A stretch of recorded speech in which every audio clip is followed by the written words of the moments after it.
Right. I think we are live. So good morning, everybody. I had a interesting question last night. I am looking to incorporate some feedback into the mental performance coaching workshop that I did so that we can start that again next year. But in conjunction with that, I was also working this week with one of my clients on this particular topic, not so much on habits, but how do you change when you feel something about incident or an experience that you don't want to feel, right? And I want to tie that in. It made me think about this whole thing around habits. It was interesting when I looked up last night, I was looking for something around habits. And the first thing that came up was like this 15-step plan to create new habits. And I'm thinking, oh my word, who has time for 15 steps? And just by the mere thought of, oh gosh, I have to implement all of these 15 steps, um, people might get overwhelmed, right? I mean, most of us are in this world where people around us feel overwhelmed. There's tons of information flying around, and it's just not something that many people have success with. It works great for some people. It's fantastic to have a whole 10-step plan. How do I break this habit? How do I implement this habit? But yeah, it just doesn't work for everybody. But anyway, so what really is an habit? And this is exactly how I explained it to a client this week is we all make associations between things around us for the most part subconsciously.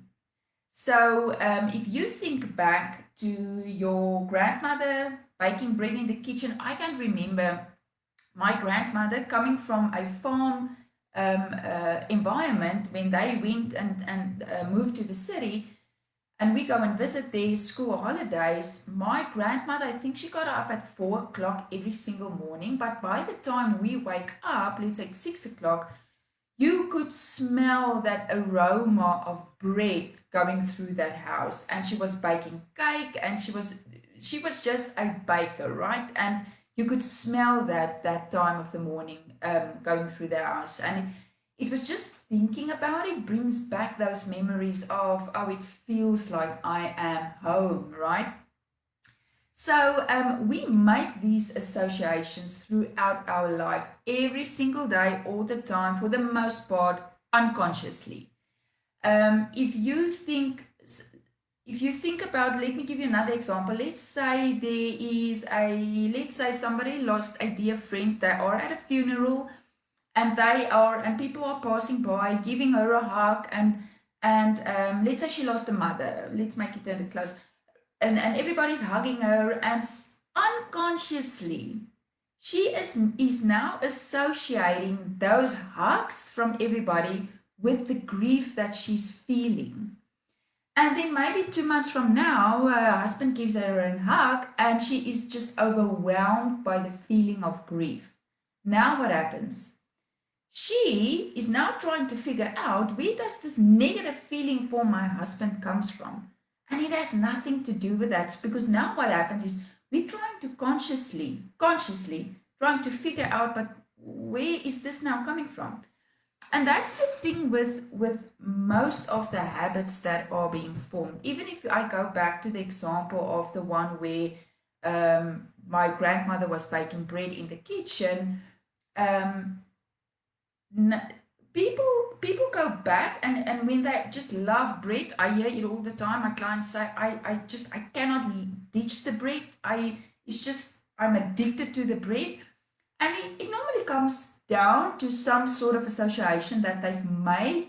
And we create these positive and negative associations with something because they provide us comfort, because it gives us security and stability, especially in times of change, in times of maybe doubt, or times where you just need something to hold on to, is also another way to put it that people talk about. But now what happens is our conscious mind takes over. So, no, I cannot ditch the bread. Now your conscious mind takes over and figuring out, why am I such a loser that I cannot not eat bread? And like in the example of the woman, she is trying to figure out what's wrong now with me, because there's something wrong with the relationship between me and my husband. And it has nothing to do with that. So, and that's why many times people then start to look for issues or problems, and and I don't have anything against. There's a lot of therapists, counselors that's doing great work, but they go back to all of these things and try to find this big, massive problem that you must have because you feel this way, and many times it's not. Many times it's just this association that you've created, and out of that association, you started doing something that became a habit. Um, Most of the time, people try to break the habit by trying to fix the behavior. In other words, if I come back to the bread example, you try to stop eating bread by allowing yourself not to eat bread. You make all of these rules, you take the bread out of the house, and that might work. But when you go to a braai on a weekend and a barbecue, for those of you outside of South Africa, if you go to a barbecue on a weekend and somebody serve up bread, you're not going to be able to withhold that because you've made all of these rules, and there's a whole thing around that also. When you start to create rules for yourself that you want to live by or you think you should live by, that's not the problem, right? It's just the association. So what is actually great about this is these associations we make, it's based on how we feel, maybe certain sounds we hear, what we've seen visually in front of us. And when you start to play with that, you can actually move those feelings and emotions and things around what we would call in time and space.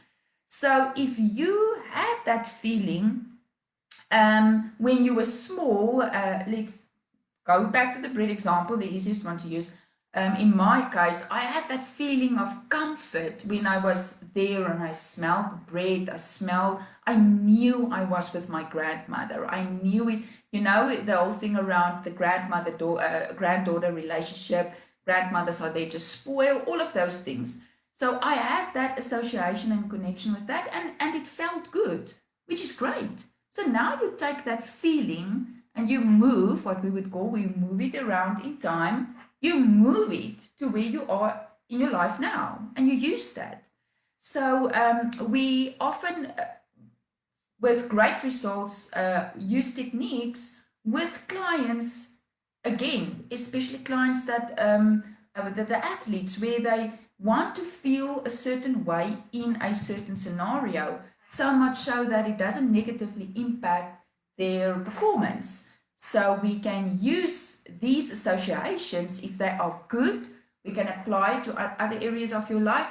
And even if these associations are bad, we can, what we would call, erase the association. We can take it away for you and replace it with something good. The great thing about this is it's instant. It's literally instant. Take 10 minutes and you're on your way. And sometimes you want to reinforce it if you want to. It depends on how strong it still is for you. Sometimes it might last for months, for some it might last for years. And this is the amazing part of playing around with that. So yes, where the habits come in, when you start to do something as a result of that association, right? That now becomes a habit. And like I said, many times people are trying to figure out what is wrong with me because I have this habit, especially if it's an unhelpful one. And people are sometimes trying to figure out, what do I do right because I have this habit and it serves me well. It's just all about this association that you've made, most likely 110% unconsciously, that you are not even aware of. So that's really where how habits are formed. The actual behavior is just a result of that stimulus that you had. And you started doing that behavior over and over and over until it became a habit. And then out of those habits, there's a whole thing about that could potentially eventually become who you are, which is a completely different topic. And I might talk about that.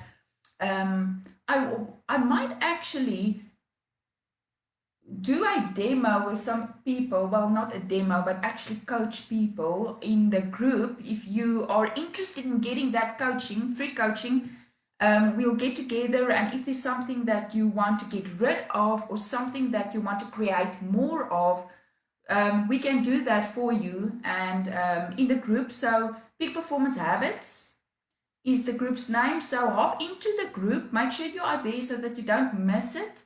And yeah, we help you with that. So it literally takes 5-10 minutes.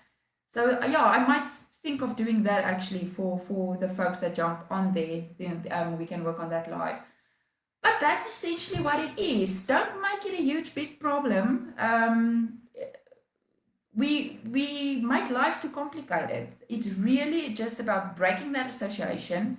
If it's a negative one, you can replace it with something great, a great thing, or if you just want to erase it, you can still just want to erase it. Sometimes people just want to create something great in a space where they are. Like if you if you want to feel a certain way when you go into a competition, if you want to feel a certain way when you are on the track and you have to start a race, you can also create that. So yeah, let me know in the comments what habits do you have that you feel that you want to get rid of.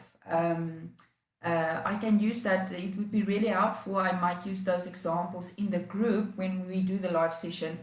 But yeah, let me know what habits there are that you really want to get rid of. And if you've done something other than what I've explained today that was really successful, share that also, because there might be some people that can benefit from that.